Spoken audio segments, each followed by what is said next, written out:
Ah, bom, como toda aula a gente vai fazer, eu quero começar com uma oração. Então, vamos gastar um tempinho em oração para que a gente seja guiado por Deus aqui também. Vamos orar. Pai Santo, eu te agradeço, ó Deus, por dar essa ocasião para nós, para estudar a tua palavra, conhecer, ó Deus, mais profundamente o que a tua palavra diz sobre este ambiente que é um mistério para nós, ó Deus. Nós certamente nos envolveremos mais ativamente nele em algum momento, mas agora já estamos envolvidos, ó Pai, e aquilo que o Senhor revela na tua escritura sobre esse envolvimento é o nosso foco aqui.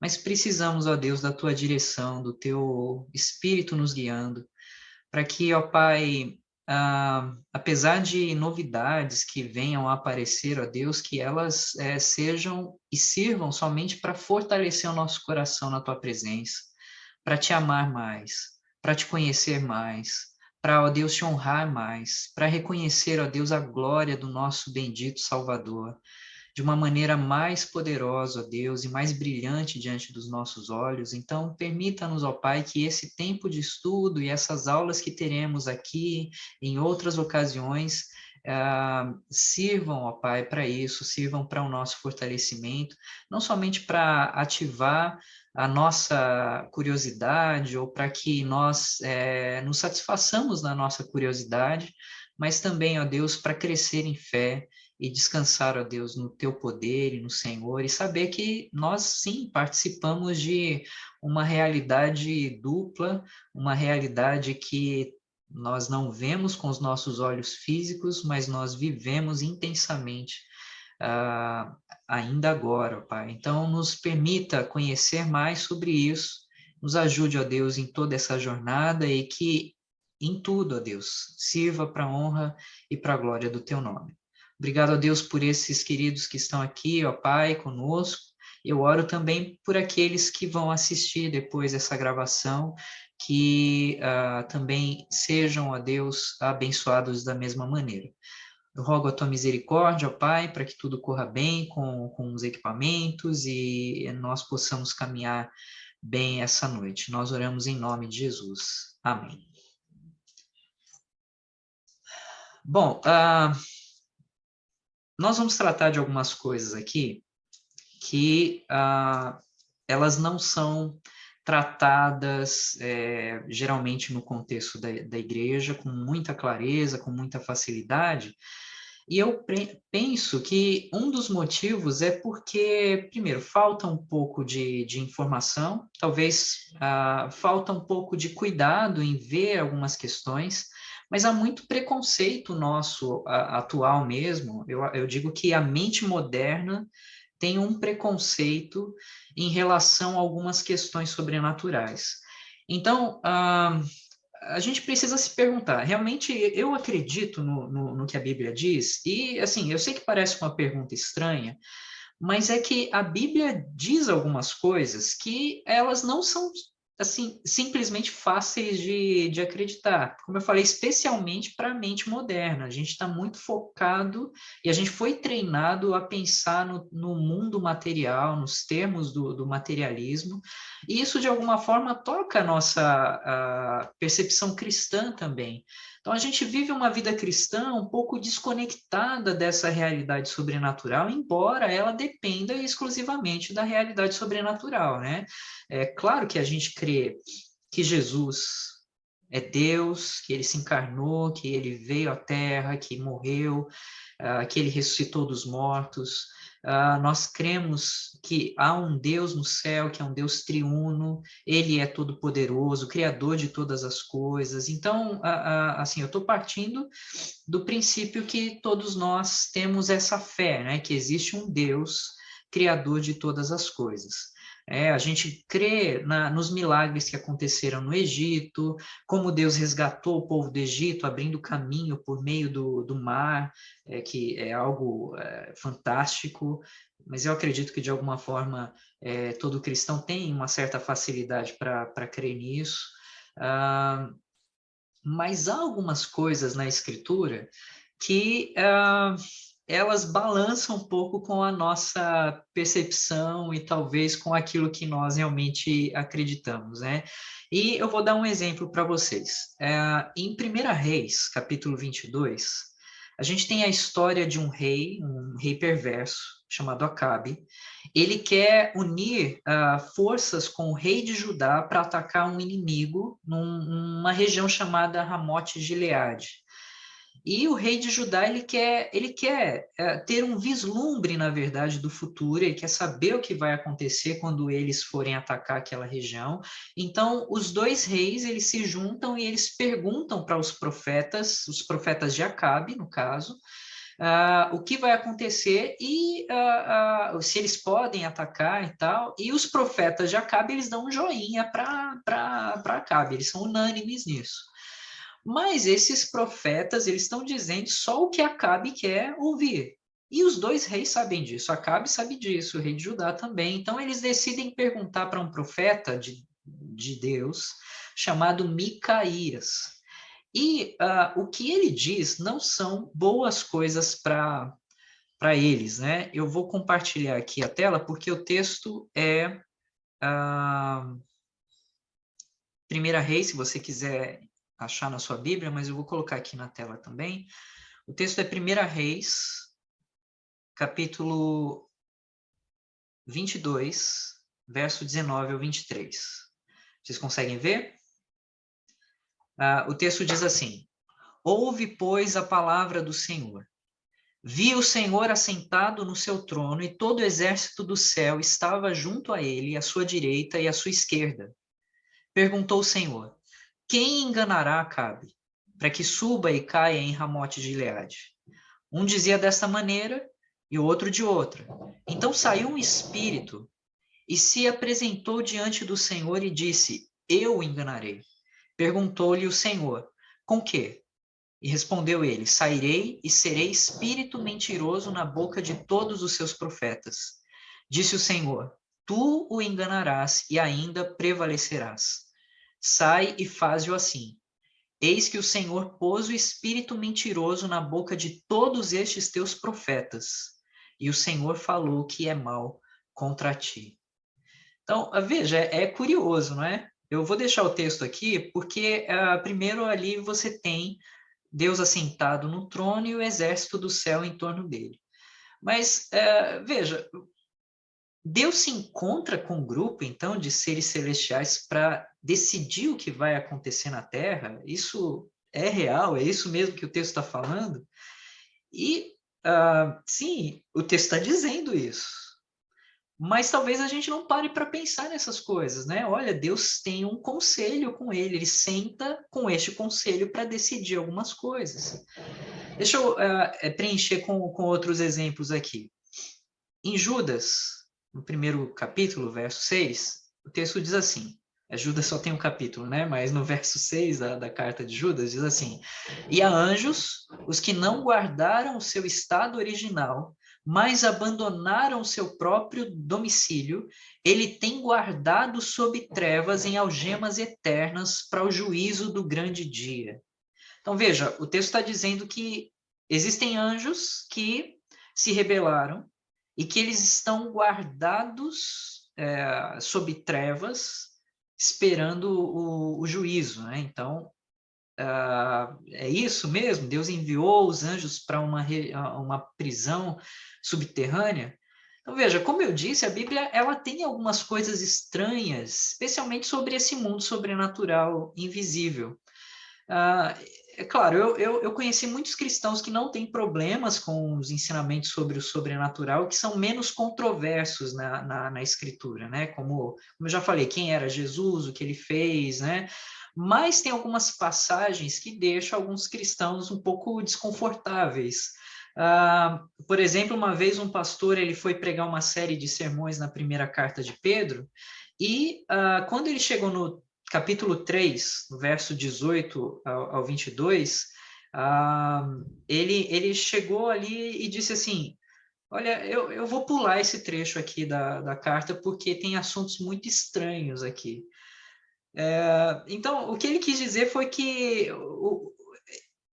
como esses assuntos não se encaixavam com clareza na sua teologia, ele simplesmente pulou. Mas o que eu estou falando? Qual é esse texto? O texto está aqui, diz assim: pois também Cristo morreu uma única vez pelos pecados, o justo pelos injustos, para conduzir-vos a Deus, morto sim na carne, mas vivificado no espírito, no qual também foi e pregou aos espíritos em prisão, os quais noutro tempo foram desobedientes, quando a longanimidade de Deus aguardava nos dias de Noé, enquanto se preparava a arca, na qual poucos, a saber, 8 pessoas, foram salvos através da água. Então, quem eram esses espíritos em prisão? Como o pastor ele não sabia muito bem a resposta, ele simplesmente escolheu ignorar esses versículos. Mas eu tenho aprendido que passagens estranhas na Escritura, elas são importantes. Elas ensinam ideias específicas sobre Deus, sobre o mundo invisível, e elas ensinam também algumas coisas importantes sobre a nossa própria vida. E acredite ou não, se a gente estivesse ciente dessas coisas e a gente entendesse o que elas querem dizer, por mais difíceis e intrigantes que elas sejam, isso mudaria um pouco a maneira como nós pensamos sobre Deus, sobre nós mesmos e até mesmo sobre o que vai acontecer em relação ao nosso destino final. Na primeira carta do apóstolo Paulo, por exemplo, quando ele escreveu aos Coríntios, Paulo ele ficou, vamos dizer, eu vou amenizar aqui a situação, mas Paulo ele ficou aborrecido com a forma como aqueles crentes na igreja eles estavam levando uns aos outros ao tribunal para resolver algumas disputas. E Paulo diz que isso era uma perda de tempo, de energia emocional, e então ele traz uma mensagem assim forte para aqueles irmãos, e num trecho, vou colocar aqui na tela, 1 Coríntios 6:3, ele diz assim: não sabeis que havemos de julgar os próprios anjos? Quanto mais as coisas dessa vida. Então, veja, julgar os anjos. O que Paulo fala aqui assim, é intrigante, por um lado, é alucinante até, de alguma forma, transformador, porque a Bíblia, ela conecta as atividades dos seres sobrenaturais com as nossas vidas e, de alguma forma, com os nossos destinos. Um dia, diz o texto, que a gente vai julgar o mundo e nós teremos autoridade sobre os anjos. Eu vou falar mais disso lá na frente, a gente vai tratar desse assunto, mas a razão pela qual Paulo pôde dizer o que disse aqui aos Coríntios e o que ele diz a nós é que a história da Bíblia é sobre como Deus nos criou e como ele deseja que nós sejamos parte de uma família celestial. Não é por acaso que a Bíblia vai usar termos dos nossos relacionamentos familiares, como compartilhar um lar, trabalhar juntos, para dizer como nós coletivamente nos envolvemos com Deus, com o mundo invisível, com os outros cristãos. Nós somos chamados de irmãos, nós temos um pai. Deus quer que os homens façam parte da sua família e do seu domínio sobre a criação também. E, bom, enfim, todos nós conhecemos o conceito, faça-se a tua vontade, assim na terra como no céu.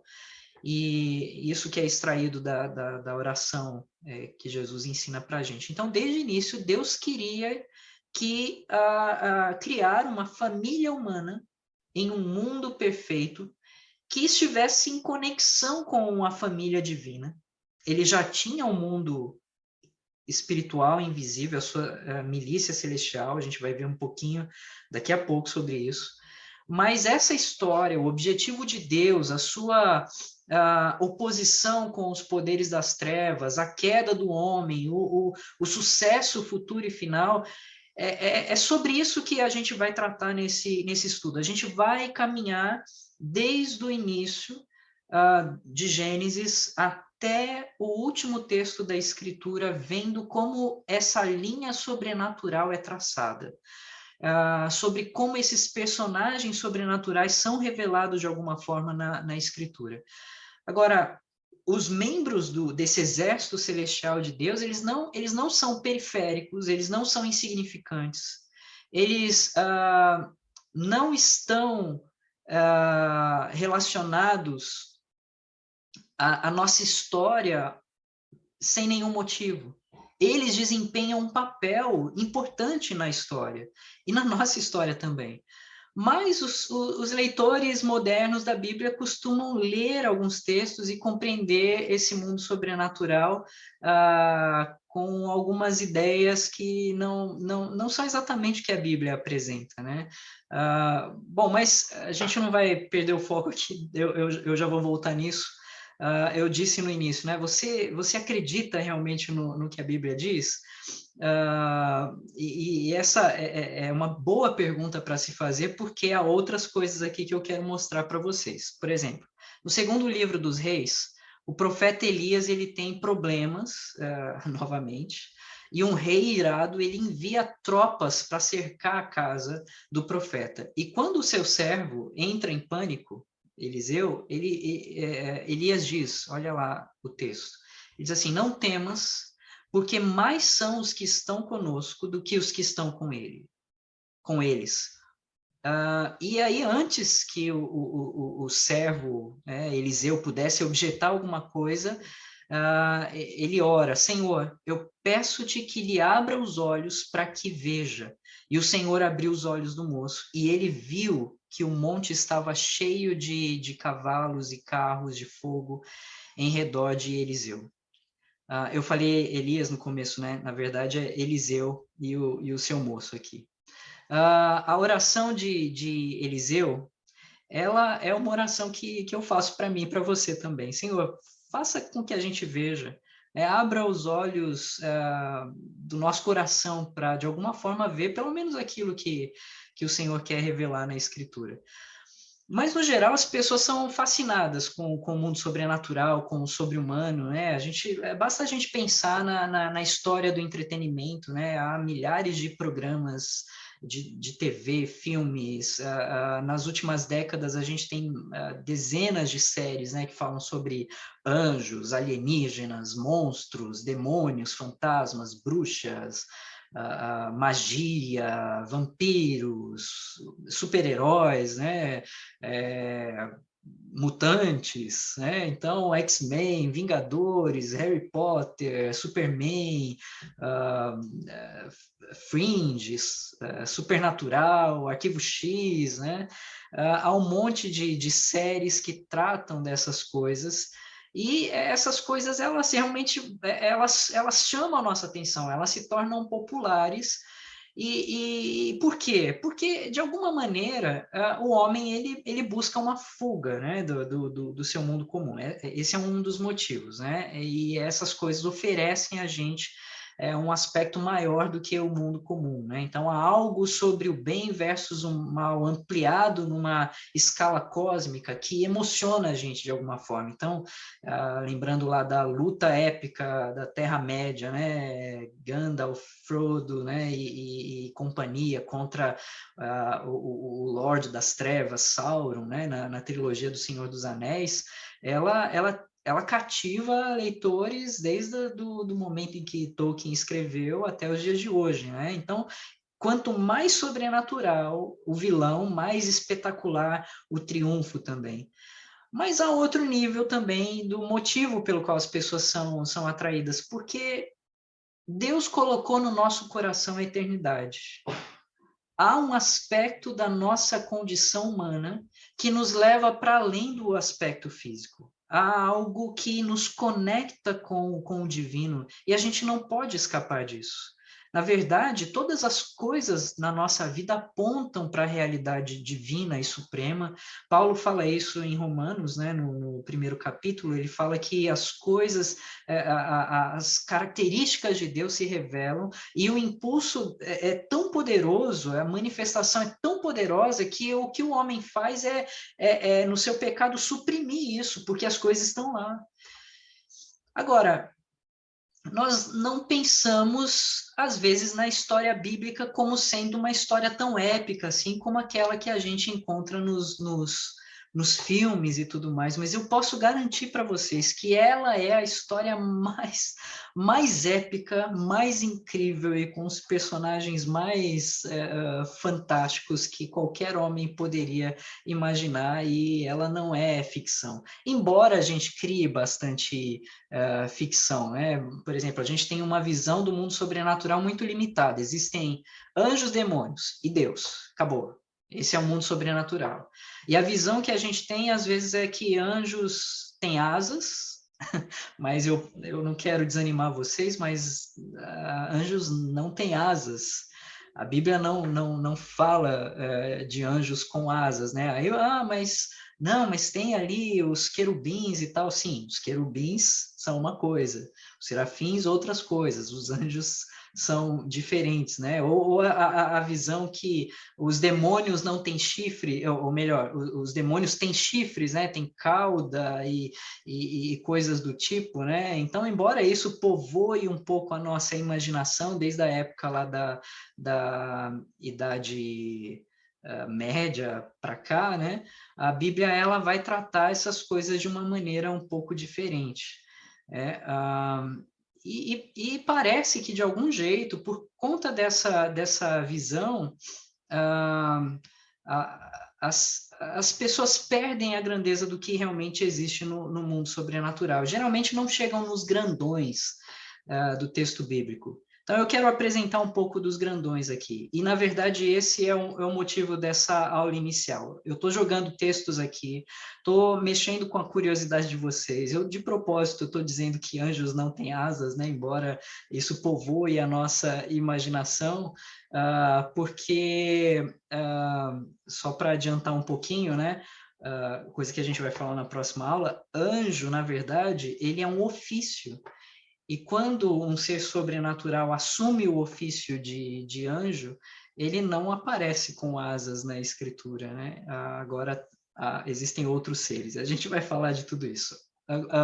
Eu primeiro quero apontar para alguns destaques aqui, né? E esses textos são textos que vão acompanhar a gente, vão fazer a gente repensar e voltar neles algumas vezes. O texto que eu quero mostrar agora para vocês é Salmo 89, versos 5 e 7. Ali a Bíblia diz que Deus está com um tribunal, ele se reúne com a sua assembleia, e diz assim o texto: celebrem os céus as tuas maravilhas, ó Senhor, e na assembleia dos santos a tua fidelidade.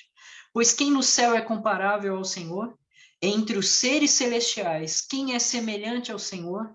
Deus é sobremodo tremendo na Assembleia dos Santos e temível sobre todos os que o rodeiam.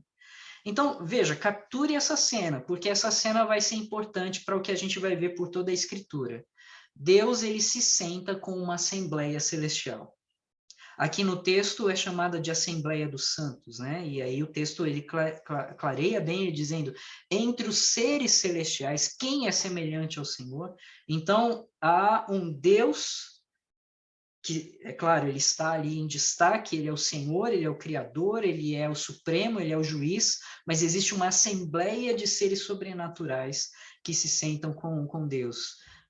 Daniel, capítulo 7, verso 10 diz assim: um rio de fogo manava e saía de diante dele, milhares de milhares o serviam, e miríades de miríades estavam diante dele. Assentou-se o tribunal e se abriram os livros.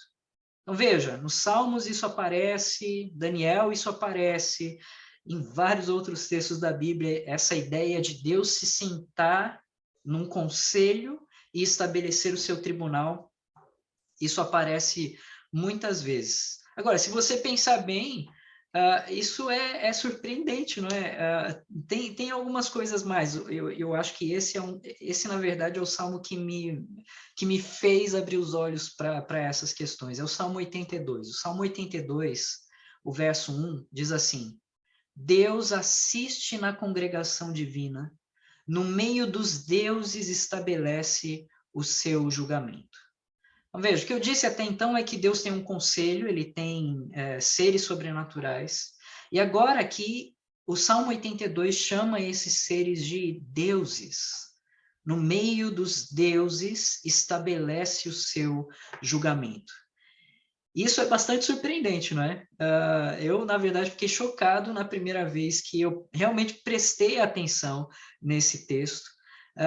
Mas o que o versículo significa é o que ele diz, clara e simplesmente, como qualquer outro verso do Salmo 82, deve ser entendido no contexto aqui do que está acontecendo. O que está acontecendo é que Deus está diante de outros seres sobrenaturais, chamados deuses aqui, no contexto do Salmo 82, e ele está julgando alguns deles. A gente vai trabalhar bastante esse salmo mais à frente, quando a gente chegar lá. Mas o que eu quero destacar é, eu sei que talvez você tenha gelado o coração agora. Nossa, mas calma aí, deuses, o que é isso? Eu pensei que eram só fantasia, ídolos, né? Coisa que o homem criava e tal. E a Bíblia agora falando assim, vamos organizar um pouco o nosso pensamento aqui.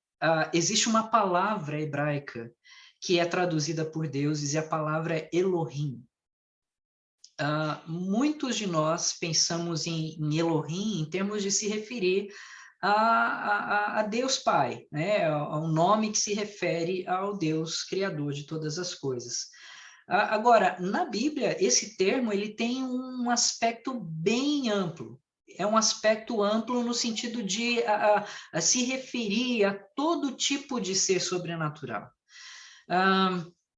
Gênesis 1:1 diz assim: no princípio criou Deus os céus e a terra. Em hebraico é Bereshit, bara, Elohim.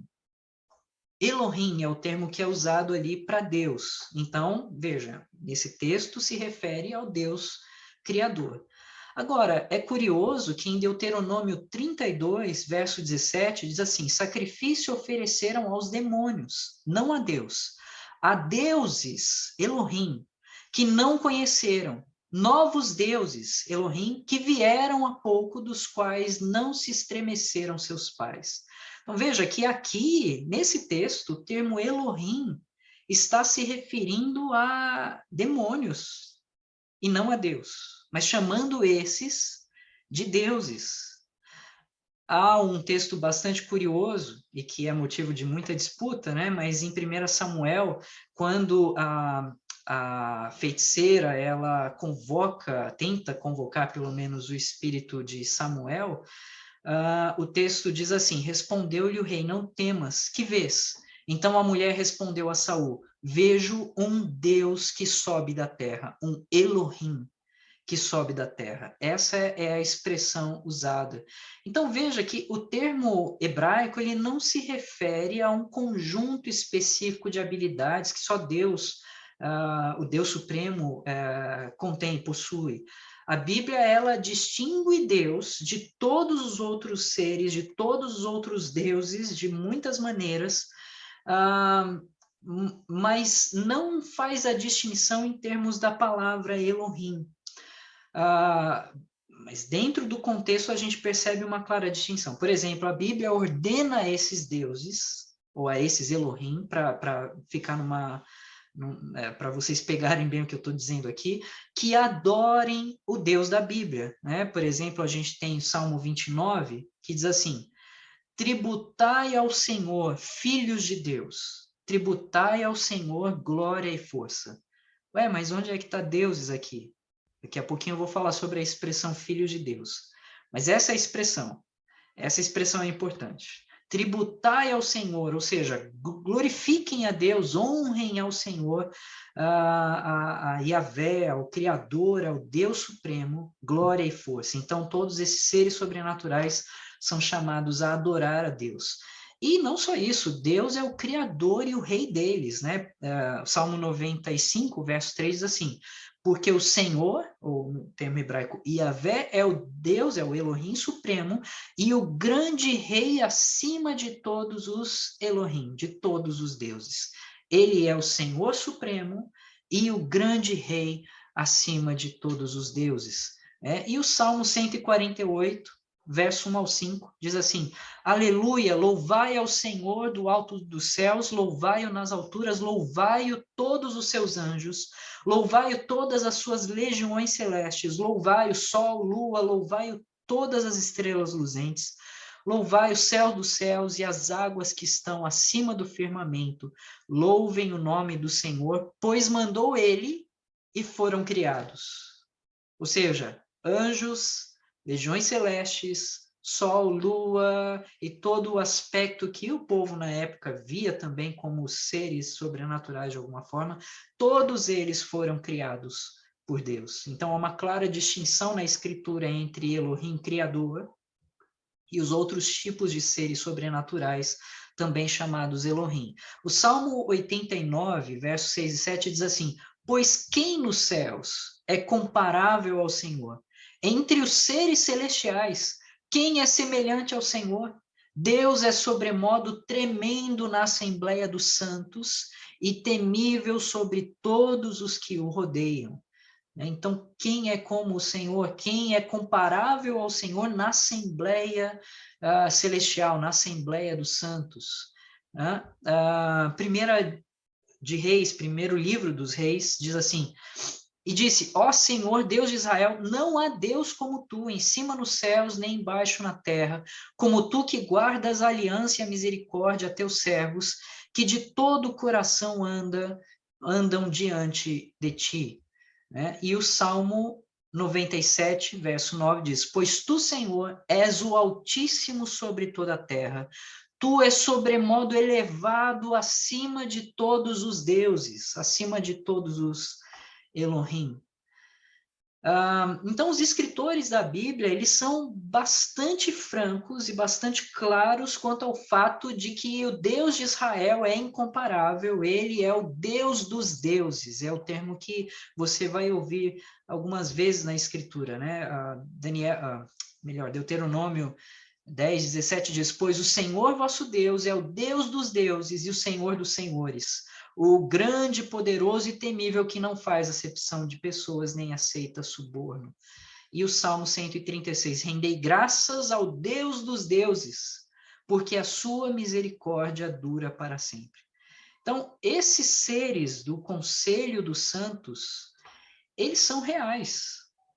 No início eu citei uma passagem na qual Deus se encontrou com o seu exército celestial, né, com esse grupo celestial, para decidir como se livrar do rei Acabe, de alguma maneira. Né? E nessa passagem que a gente viu lá no início, os membros desse grupo celestial, eles foram chamados de espíritos. Diz que um espírito então veio à frente. Então, se a gente acredita que o mundo espiritual é real e é habitado por Deus e por seres espirituais que ele criou, como os anjos também, a gente deve admitir que essa força-tarefa sobrenatural de Deus, que foram descritas ali nos versos que eu citei e nos outros também, eles são reais. Se não fosse assim, a gente ia falar da realidade espiritual só da boca para fora. E como a Bíblia identifica esses seres do conselho divino como espíritos, a gente sabe que os deuses eles não são, então, só alguns ídolos de madeira ou só coisas da criação. Estátuas, elas não servem para Deus como membros, né, do seu conselho celestial. Agora, é verdade que as pessoas adoravam deuses rivais, né, e faziam ídolos desses deuses, mas, assim, parece até surpreendente para a gente hoje, né? Porque a gente pensa às vezes que esse povo era muito doido, assim, eles acreditavam mesmo naqueles ídolos, e não é verdade. Eles acreditavam que, eles não acreditavam que aqueles ídolos em si eram seus deuses. O que eles acreditavam é que, através daqueles objetos, eles podiam solicitar a presença dos seus deuses. Ou seja, aqueles ídolos que eles faziam com as mãos serviam como um repositório, um lugar onde aqueles deuses que eles criam, então, pudessem possuir aquele repositório de alguma forma. Era isso que eles acreditavam. Se dava certo em alguns momentos ou não, é o que a gente vai descobrir também nos nossos estudos. Agora, os deuses do Salmo 82, eles são chamados de filhos do Altíssimo. Então, a gente tem essa expressão ali no verso 6, né, no primeiro versículo, são chamados de filhos de Deus, depois filhos do Altíssimo, verso 6 diz assim, eu disse, sois deuses, sois todos filhos do Altíssimo. E no Antigo Testamento, a expressão filhos de Deus aparecem algumas vezes, aparecem, na verdade, várias vezes, mas eu posso dizer que 99,5% das vezes que aparece, elas se referem a seres celestiais. A gente tem o exemplo de Jó, por exemplo. Jó, primeiro capítulo, verso 6, diz assim, num dia em que os filhos de Deus vieram apresentar-se perante o Senhor, veio também Satanás entre eles. E o que Jó está contando para a gente é uma cena desse conselho divino, desse conselho celestial. E nessa cena, então, esses seres celestiais são chamados de filhos de Deus. Isso acontece também no capítulo 2 de Jó, verso 1, diz assim, num dia em que os filhos de Deus vieram apresentar-se perante o Senhor, veio também Satanás entre eles apresentar-se perante o Senhor. Então, veja, aqui a expressão filhos de Deus, ela necessariamente tem que se referir a seres sobrenaturais, e não a homens, né? Ou mesmo o povo de Israel. Eles são seres sobrenaturais por necessidade aqui no texto, até porque Jó foi escrito antes mesmo do povo de Israel existir, né? É uma época ainda ali abraâmica e tal, então não podia se referir a esse povo. Mas em Jó, capítulo 38, verso 7, o texto diz assim, quando as estrelas da alva juntas alegremente cantavam e rejubilavam todos os filhos de Deus. Esse texto é muito interessante porque ele está contando para a gente uma cena da criação. Está falando que enquanto Deus criava o mundo, os filhos de Deus rejubilavam. Os filhos de Deus adoravam a Deus enquanto viam Deus criando o mundo. Então, isso é bastante interessante. Coloca, então, a criação dos filhos de Deus um pouco antes, ou muito, não sei, mas pelo menos antes da nossa criação.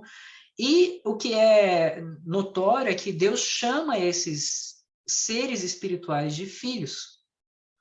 E a gente percebe, então, que durante toda a Bíblia vai se criando essa linguagem de família, né? Existe uma família no céu, e depois a gente tem no Novo Testamento essa linguagem sendo modificada para se referir, então, àquele que crê em Cristo Jesus como Filho de Deus. A gente vai chegar lá, mas aqui é só para a gente entender, então, há algo nesse processo, alguma coisa que acontece. Há um reinado ali no passado, onde você tinha uma visão familiar sobrenatural, mas há uma expectativa de uma família física e natural também sendo criada da parte de Deus. Novamente, eu sei que eu estou prometendo muito, mas eu vou cumprir, a gente vai tratar de tudo isso em detalhes.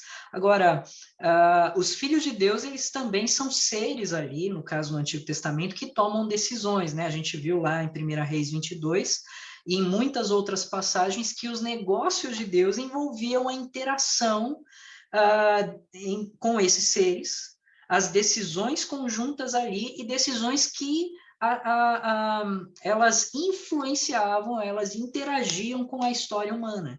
Então, quando Deus decidiu que era a hora da morte de Acabe, ele deixou o conselho decidir como isso aconteceria. E as reuniões do Conselho Divino ali do Salmo 82, de 1 Reis 22, elas não são as únicas que acontecem na Escritura, né? Algumas delas determinam destinos de impérios, né? Por exemplo, em Daniel 4, Nabucodonosor, o rei da Babilônia, ele foi punido por Deus com vamos dizer assim, um tipo de insanidade temporária. E essa sentença foi proferida ali, olha só, Daniel 4, 24, diz assim, esta é a interpretação, ó rei, e este é o decreto do Altíssimo. que virá contra o rei meu senhor. Então veja, aqui diz que é o decreto do Altíssimo. O Altíssimo é a expressão para se referir a Yahvé, o Deus Criador, o Deus Supremo, ele é o Altíssimo. Agora, no mesmo capítulo, é dito que este foi não só um decreto do Altíssimo, mas diz aqui, Daniel 4:17, esta sentença é por decreto dos vigilantes, e esta ordem por mandado dos santos, a fim de que conheçam os viventes que o Altíssimo tem domínio sobre o reino dos homens, e o dá a quem quer, e até ao mais humilde dos homens constitui sobre eles.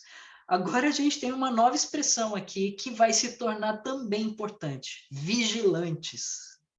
Esse era um termo usado também para se referir aos seres desse conselho divino. E eles eram chamados de vigilantes porque a ideia é que eles estão sempre vigilantes sobre os assuntos da humanidade. Eles nunca dormem sobre os assuntos da humanidade.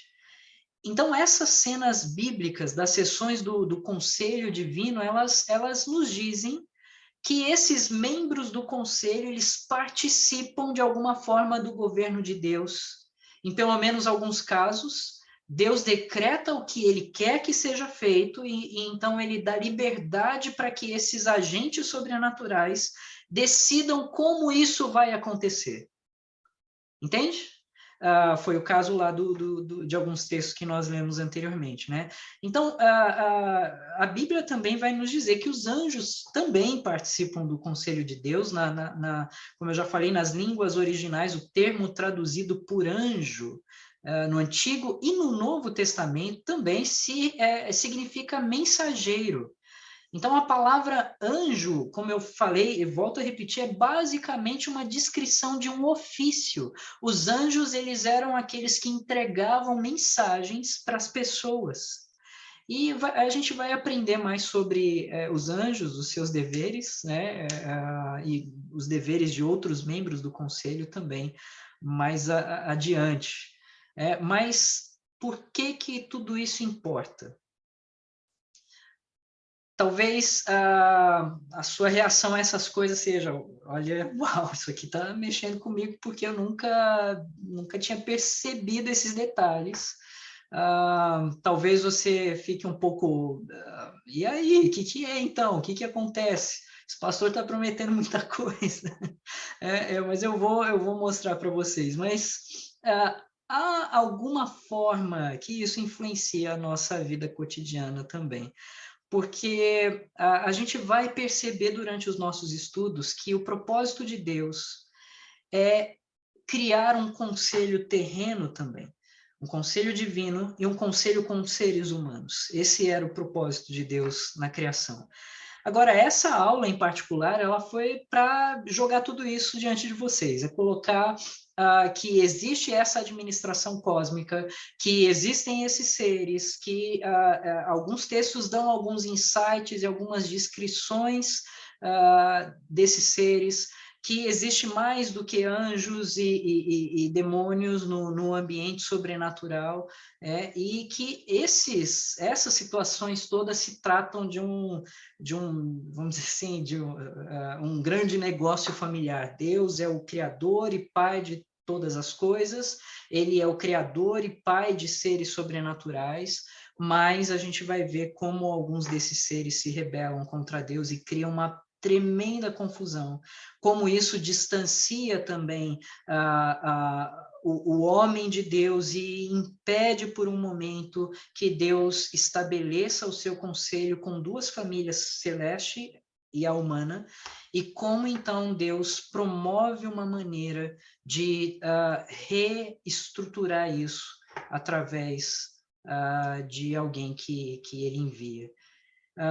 E outra coisa é que, assim, a gente pode pensar o seguinte: Deus ele fez com que e faz com que seres celestiais participem de algumas decisões que ele toma, e ele abre espaço para que isso aconteça com a gente também, de algum jeito. Eu vou falar mais disso à frente. Agora, o que é surpreendente é que essa história ela está toda na escritura, há linhas douradas que mostram essas coisas, às vezes alguns detalhes a gente perde, mas no final das coisas, no final de tudo, a gente tem um grande e maravilhoso capítulo final na Escritura, onde Deus conecta novamente céus e terra.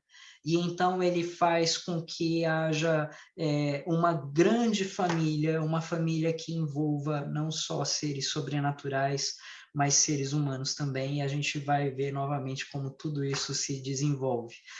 Agora, para a gente entender como tudo isso se desenvolve, a gente precisa voltar para o jardim. E a gente vai fazer isso na próxima aula. Então, na próxima aula é que a gente vai realmente começar no jardim e a gente vai ver todos os detalhes que acontecem ali nos primeiros capítulos da Escritura. Ok, bastante coisa, eu sei que eu joguei muita informação e eu realmente queria fazer isso mesmo, é colocar um monte de perguntas aí no ar e a gente vai capturando essas perguntas enquanto a gente vai trabalhar esses estudos. Então, mas a partir da semana que vem a gente vai fazer isso de forma mais cronológica, mais detalhada, do começo ao fim. Ok? Então vamos lá, esse é o momento para as nossas dúvidas. Se tiver coisa que eu possa responder agora, ok, eu vou responder. Se eu sei que eu vou responder mais à frente, vou deixar vocês no suspense. Senão minhas mensagens de WhatsApp não vão ajudar em nada, né, para instigar a participar da próxima aula. Eu tenho aqui, acho que é da Rafa, tá certo? Diz assim, então os filhos de Deus vigilantes e seres celestiais se referem aos mesmos seres? Não. É assim, sim e não.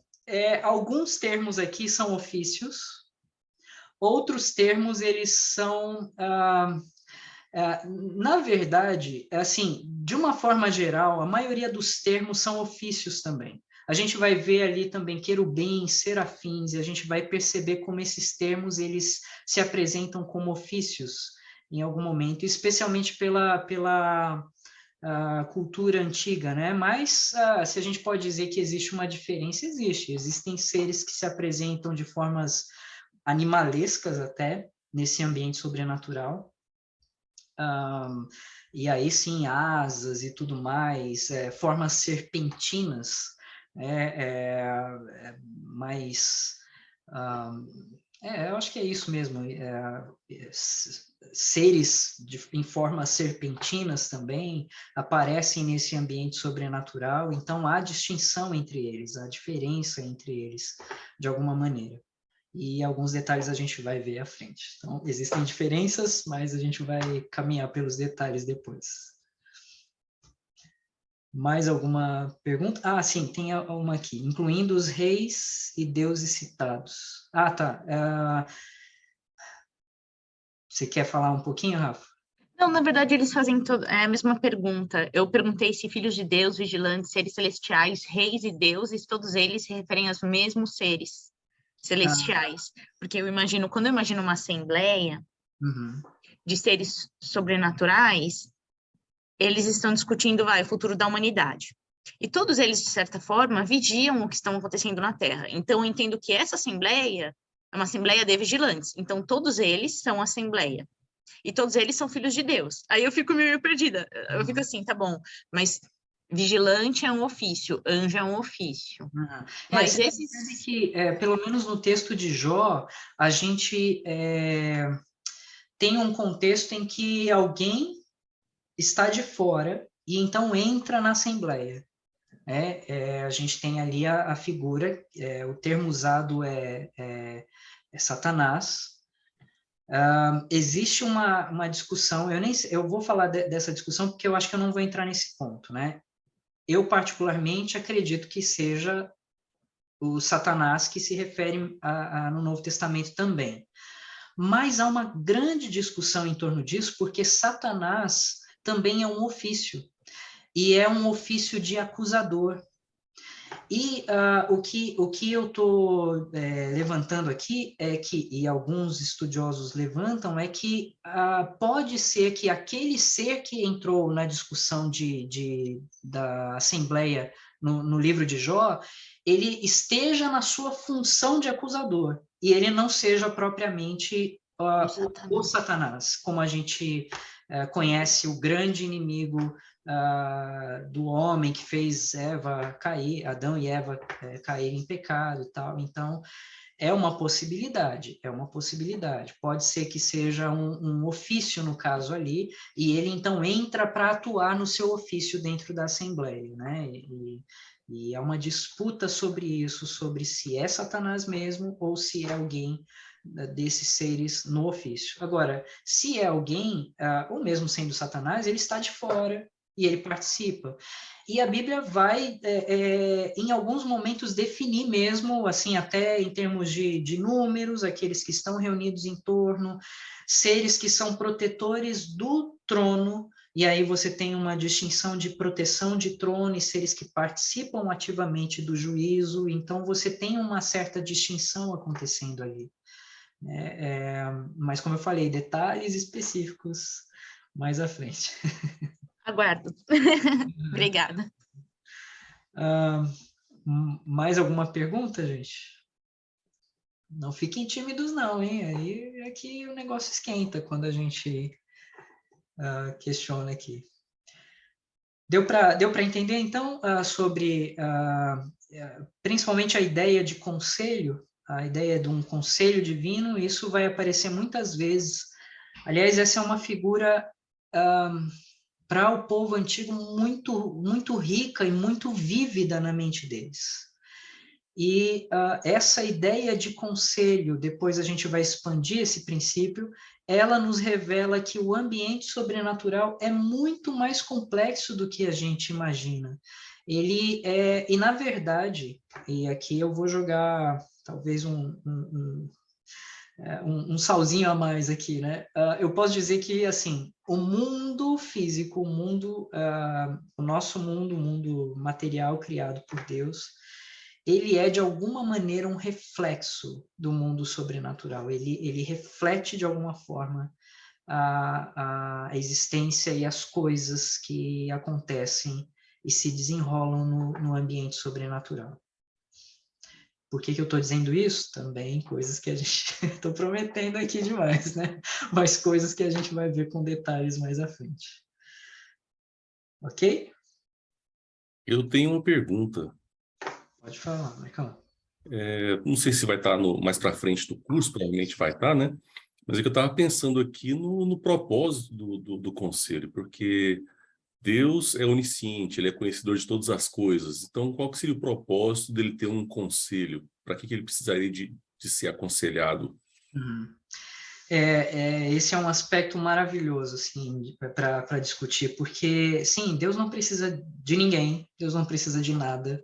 Deus, ele existe antes de todas as coisas e ele é suficiente, autoexistente, ele é eterno, ele é completo em si mesmo, ele é uma comunidade em si mesmo. Então, Deus é tudo isso e não precisa de nada. Ele não precisaria, inclusive, sem querer ofender a nós todos aqui, mas ele não precisaria da gente, ele não precisaria da igreja, mas ainda assim ele decidiu que nós todos participássemos do projeto dele de expansão do reino. Então, como igreja, ele nos dá um chamado, ele nos chama a participar disso. Deus poderia, por exemplo, mover todos os corações que ele quisesse, para que simplesmente acreditassem em Jesus, para que simplesmente se dobrassem, para que simplesmente fossem salvos, ele poderia. Ele poderia. Mas ele decidiu fazer de nós parte desse processo, então ele nos convoca a proclamar o evangelho e fazer com que a gente tenha o gosto, a alegria de participar de uma maneira vívida daquilo que ele está fazendo na história. Então a gente participa porque Deus, ele decidiu no seu amor e sua bondade fazer com que seus filhos, seres celestiais, e nós também, em Cristo Jesus, participássemos glória da história, né? Então, sim, de fato, Deus não precisaria, mas ele decidiu que fosse assim. Há ocasiões, e a gente vai ver algumas delas, que Deus ele até convoca o conselho, mas ele decide e faz. E geralmente, assim, Deus finalmente é quem resolve de forma decisiva algumas coisas mesmo, né? Definitiva. Ele chama o conselho, vamos dizer assim, que há uma conversa, mas ele diz assim, olha, o que eu quero é isso. E aí ele faz também. Então, há ocasiões que é assim. Ou, como aconteceu lá na ocasião, que a gente leu em Primeira Reis, né? Ele convoca o conselho e diz, é isso que eu quero, mas como é que a gente vai fazer? E aí ele permite que outros seres participem.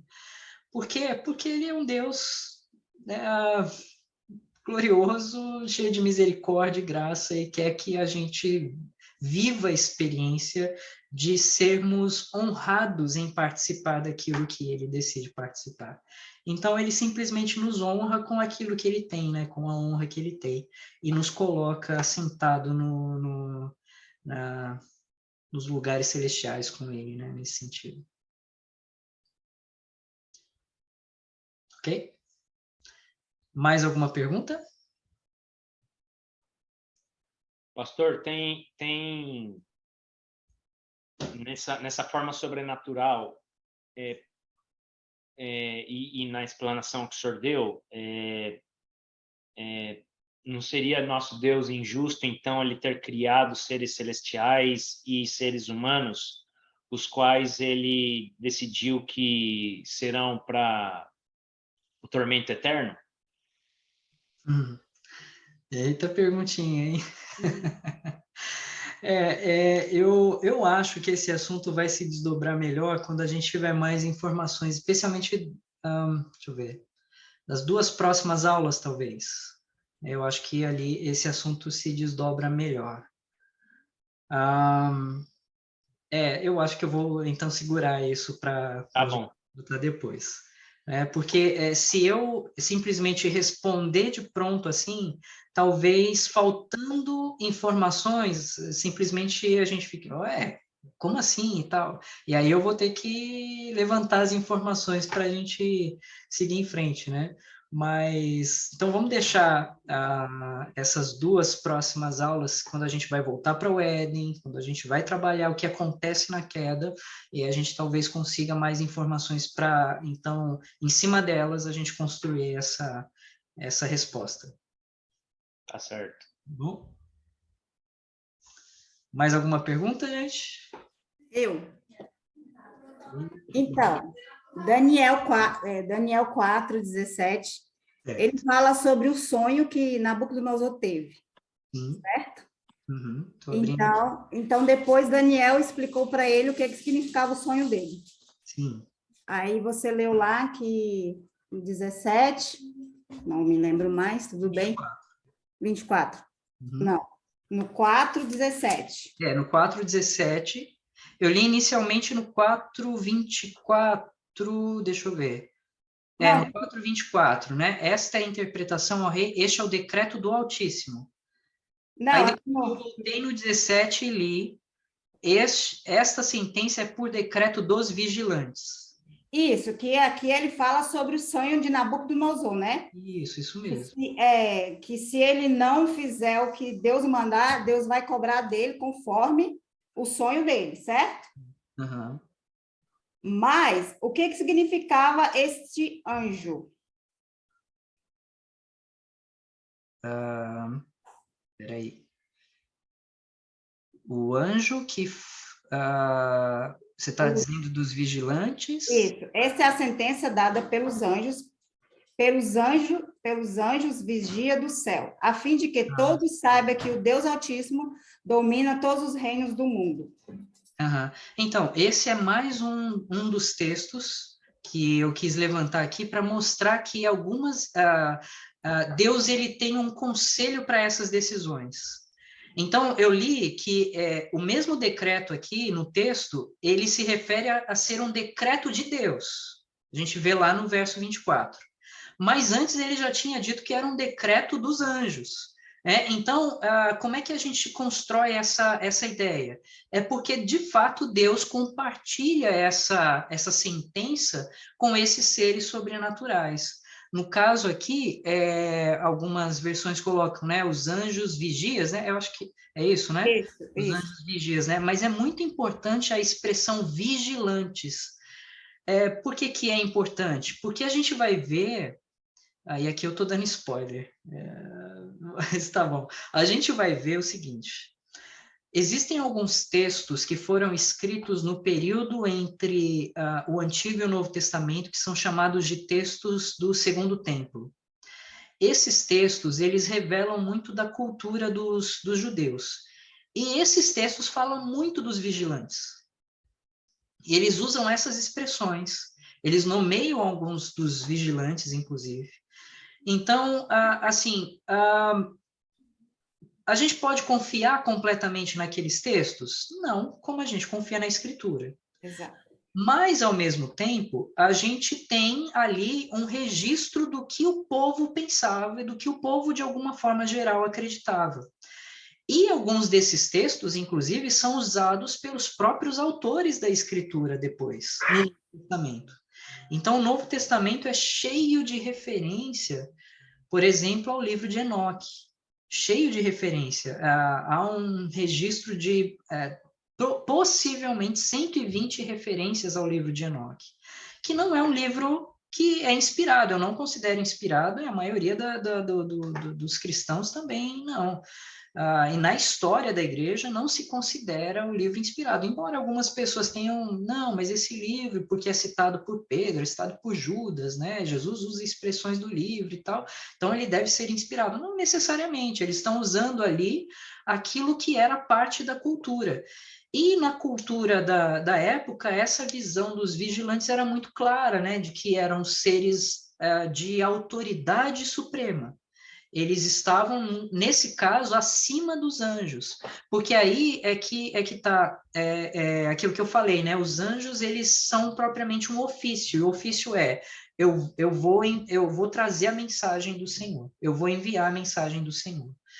E quando eles apareciam geralmente em forma humana, né? Claro que às vezes de maneira bem assustadora, as pessoas ficavam assim assombradas com a presença deles, as pessoas sabiam que era um ser sobrenatural, mas eles vêm assim numa forma que é uma forma humana, né?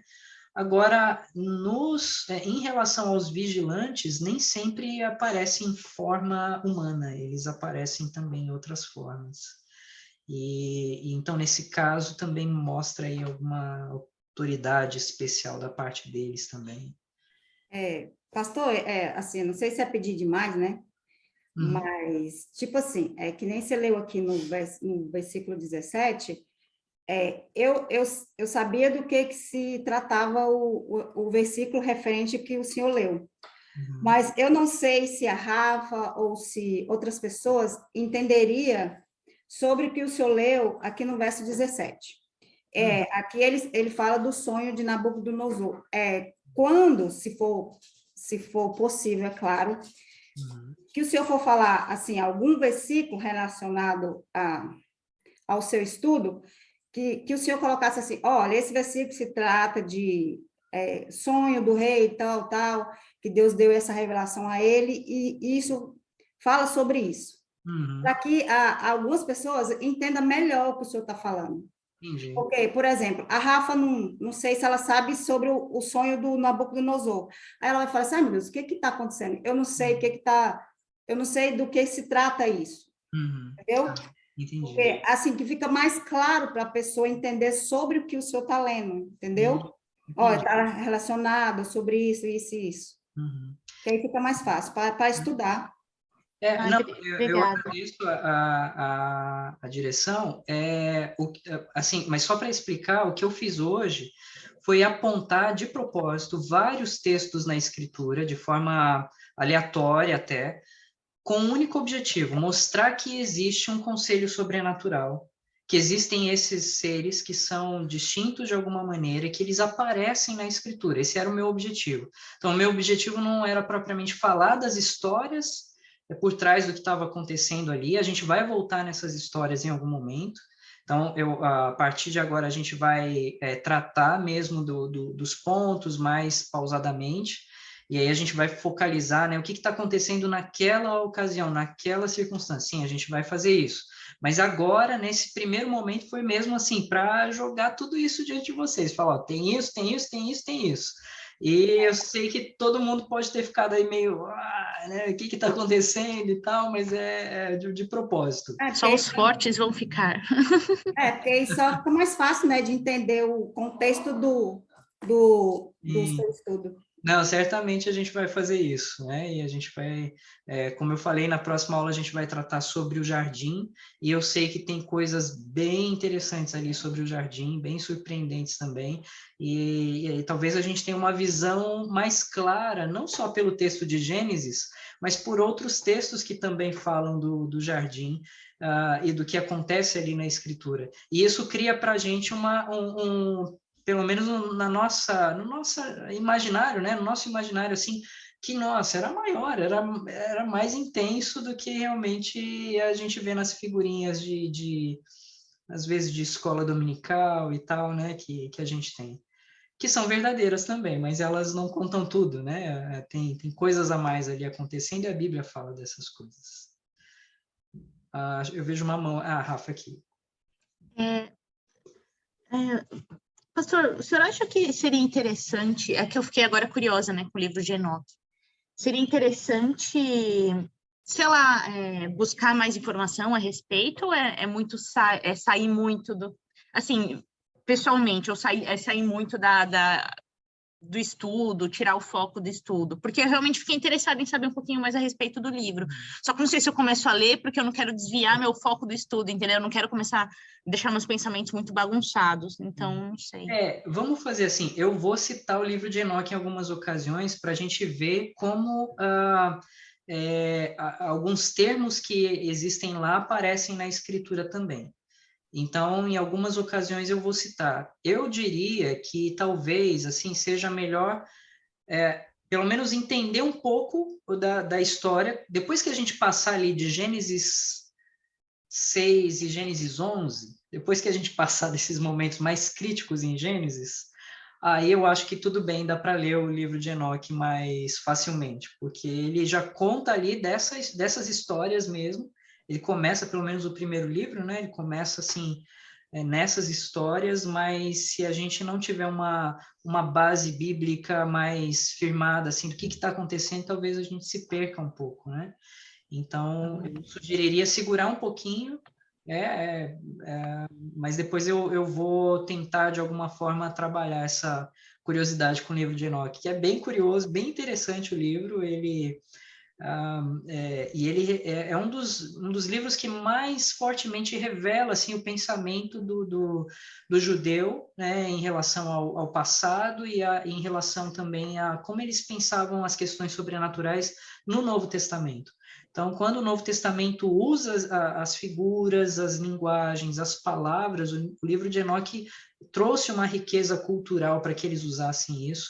E quando eles usam, todo mundo sabe, ele está se referindo a isso aqui, está se referindo a isso aqui, né? Então, expressões, inclusive, que se referiam a Jesus, que são tiradas ali de trechos de alguns desses livros, não só Enoque, mas outros também que faziam parte da cultura e que foram importantes para criar na mentalidade das pessoas da época uma visão mais clara sobre o Messias. Por que eu digo mais clara? Porque, assim, não é que a escritura não seja clara de algum jeito, mas a gente vai perceber que Deus, de propósito, ele colocou as informações sobre o Messias encriptadas. Ele tinha um propósito para isso na escritura. E a gente vai ver o propósito disso também. Mas, assim, eu sei, eu estou prometendo bastante. Tem bastante coisa aí para a gente desvendar. Eu vou cumprir isso tudo, tá? Tá bom. Tá gravado, hein? Eu vou cobrar, hein? Aí, eu vou cumprir, mas é importante entender que sim, Deus fala agora. Quando a gente chega, então, no Novo Testamento e a gente volta, aí a gente começa a falar, entendi, isso. É como se o Novo Testamento ligasse a luz do ambiente. Está tudo lá, está no ambiente. Mas o ambiente está sem luz, está com pouca luz, ao menos, né? E aí o Novo Testamento vai lá e liga a luz, e aí a gente volta e acha tudo que estava ali encriptado no Antigo Testamento, né? Mas aí, então, esses livros, eles usam algumas expressões e ideias que eles aprenderam do Antigo Testamento e desenvolvem essas ideias. E essas ideias desenvolvidas, elas servem como uma base forte cultural para a própria chegada de Cristo também. Então, há um projeto bastante amplo, assim, interessante da parte de Deus, que extrapola até o próprio texto inspirado, né? E essa mensagem encriptada é aquela que leva o próprio diabo a levar Cristo para a cruz, e se ele soubesse o que estava lá, ele não teria feito isso. É tipo isso. Tem um grande plot twist na história. É um plot twist de proporções cósmicas, e Deus ele prepara o terreno no Antigo Testamento para que esse plot twist aconteça.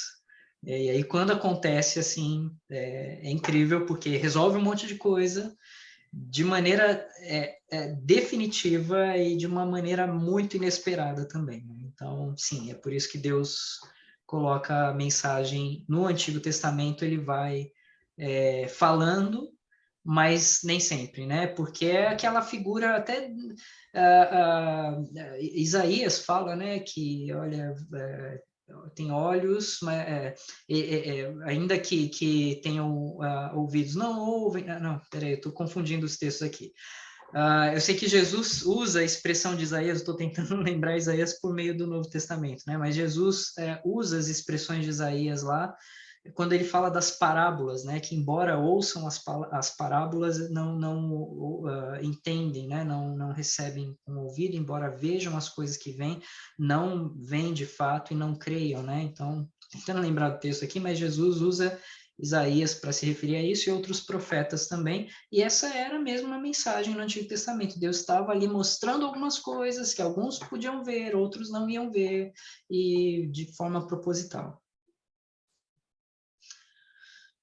Bom, gente, eu acho que é isso. Deu o nosso tempo aqui. Eu sei que alguns aí devem estar até dormindo, mas eu agradeço a participação de vocês. Fiquei muito contente. Espero que alguns guerreiros aí se animem em participar dos próximos estudos.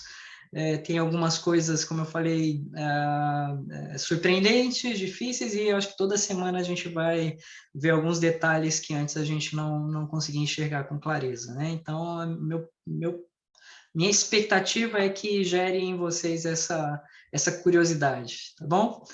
Então é isso, gente. Vou encerrar aqui a gravação. E obrigada, viu, pastor? Obrigada mesmo. Depois, espero que possam participar ao vivo também com a gente, tá bom? Deus abençoe a todos. Uma ótima noite. Boa noite, pessoal. Deus